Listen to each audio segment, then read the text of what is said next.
नमस्कार। आज हम फिर हाजिर हैं एक नए कंटेंट साथ, और कंटेंट नाम है पाइथागोरस के इम्पॉर्टेंट रूल्स। मतलब पाइथागोरस तो आप अगर थ्योरम जानते हैं तो ठीक है, नहीं जानते तो यहाँ जान जाएंगे। और उसके रूल्स मतलब पाइथागोरस थ्योरम में हम कैसे एक साइन की वैल्यू, कास की वैल्यू, टेन की वैल्यू, कॉस एक्स की वैल्यू, ये सब कैसे रखते हैं।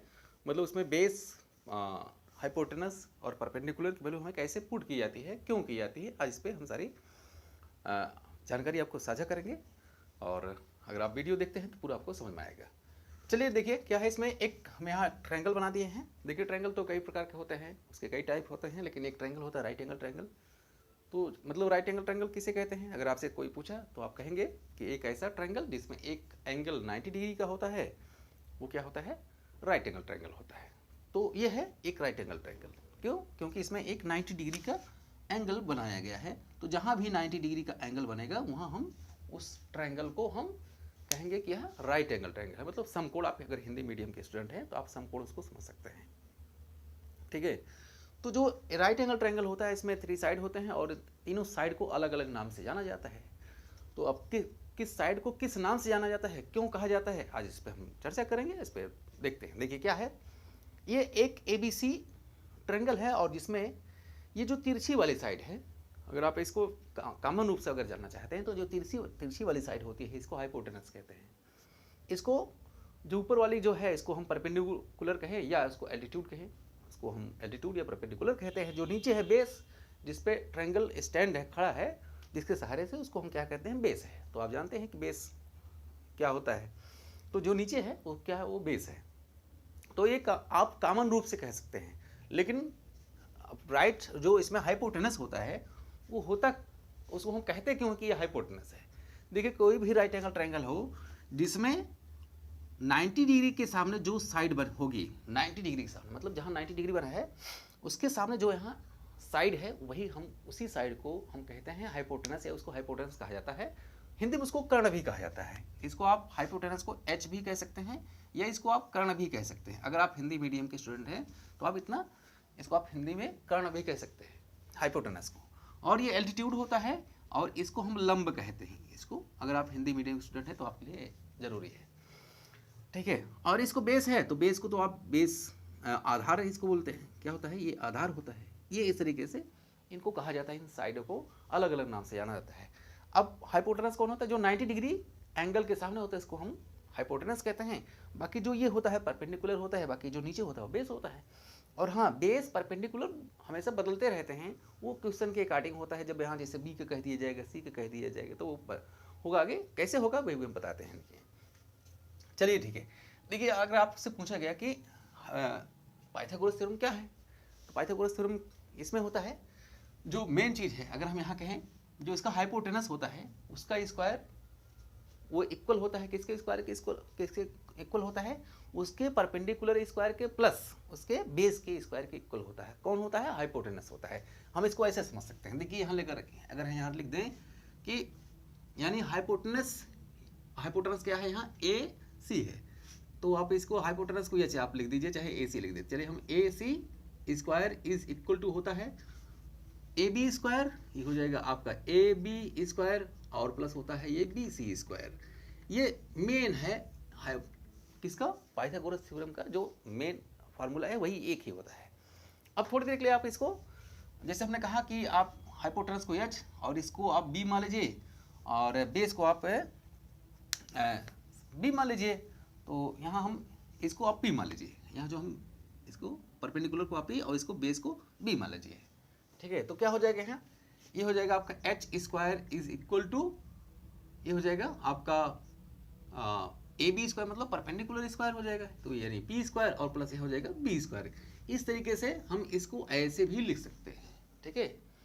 ये होता है पाइथागोरस थ्योरम का फार्मूला। ठीक है। बस इतना आपको जानना है। अगर हाँ, एक चीज़ है, जब आपसे अगर पूछा कि हाइपोटेनस की वैल्यू निकालने के लिए हम क्या करें, जब हमें हाइपोटेनस, देखिए कभी कोई दे देता है कि 2 साइड देता है, एक साइड पूछ लेता है। तो जब 2 साइड दिया है, मान लीजिए हाइपोटेनस हमें नहीं दिया है, तो इसी को हम क्या है, हाइपोटेनस को हम ऐसे लिख देते हैं, जब हमें हाइपोटेनस की वैल्यू निकालनी होती है तो हम इस स्क्वायर को हटा देते हैं, स्क्वायर रूट लेते हैं और स्क्वायर रूट के अंदर यहाँ इसको लिखते हैं कि परपेंडिकुलर का स्क्वायर प्लस यहाँ बेस का स्क्वायर। ये इस तरीके से ये होता है जब हमें हाइपोटेनस की वैल्यू निकालनी होती है तब ये होता है। ठीक है, ये कब होता है? जब हम राइट एंगल ट्राइंगल में हाइपोटेनस यानी इस साइड की वैल्यू हम निकालना चाहते हैं तब होता है। तो क्या करते हैं, एच इक्वल टू परपेंडिकुलर का स्क्वायर रूट में कर देंगे और प्लस यहाँ बेस का स्क्वायर कर देंगे, दोनों को सम करेंगे, इसको स्क्वायर रूट निकालें, जो आएगा वही उसका हाइपोटेनस हो जाता है।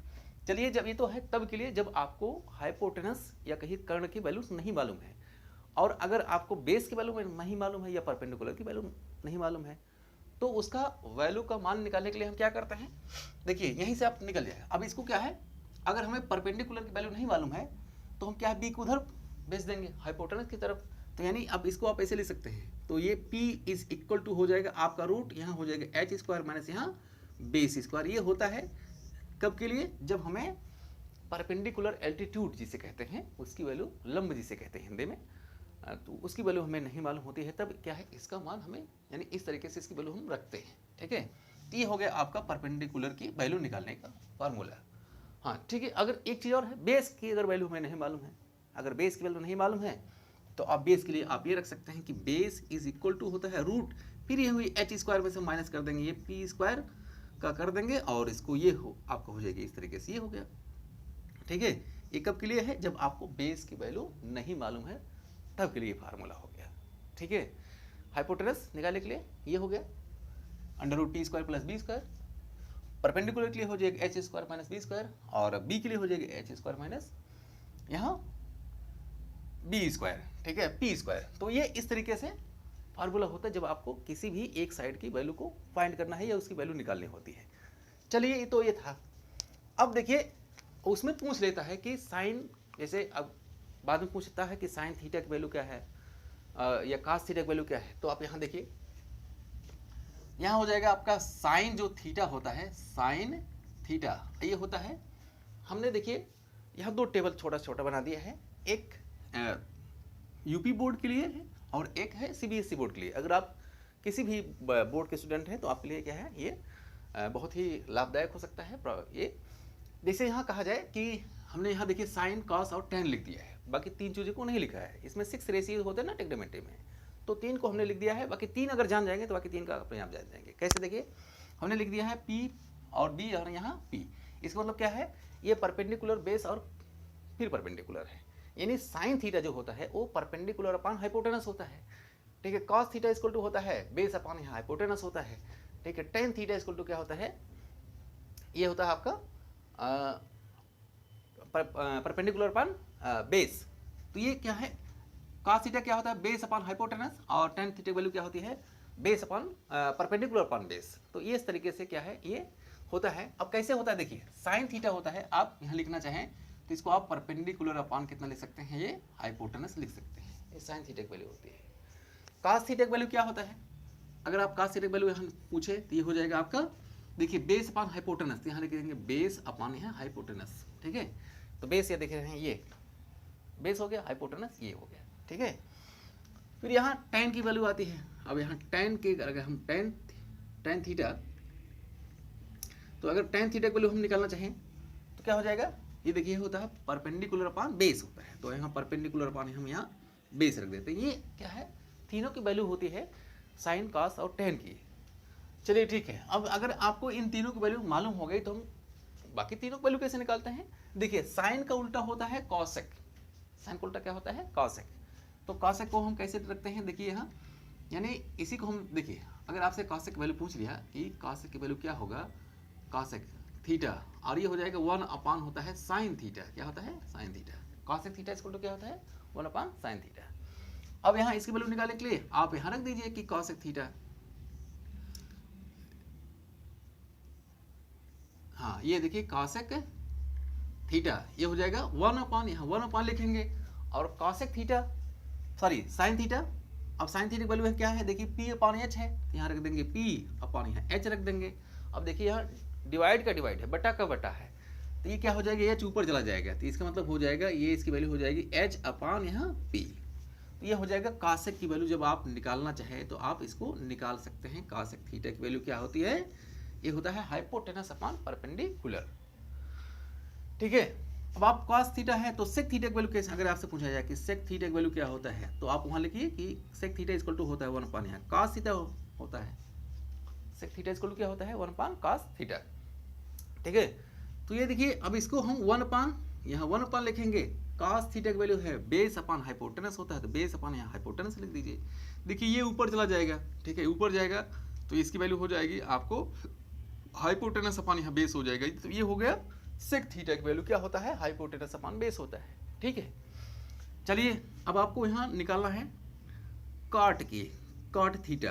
कॉट थीटा क्या होता है, कॉट थीटा होता है tan का उल्टा होता है, tan का उल्टा होता है मतलब 1 अपान यहाँ tan थीटा। ठीक है, ये tan थीटा हो गया। अब tan थीटा की वैल्यू क्या है यहाँ रख दीजिए, तो 1 अपान tan थीटा, देखिए यहाँ लिखा है परपेंडिकुलर अपान बेस हो है, तो आप यहाँ रख देंगे परपेंडिकुलर अपान यहाँ बेस रख देंगे, तो ये ऊपर फिर ये भी चला जाएगा, तो जब ऊपर जाएगा तो इसको हम लिखेंगे b अपान यहाँ p हो जाएगा। ठीक है, b अपान यहाँ p मतलब बेस अपान परपेंडिकुलर हो जाएगा, वो इसका उल्टा हो जाएगा।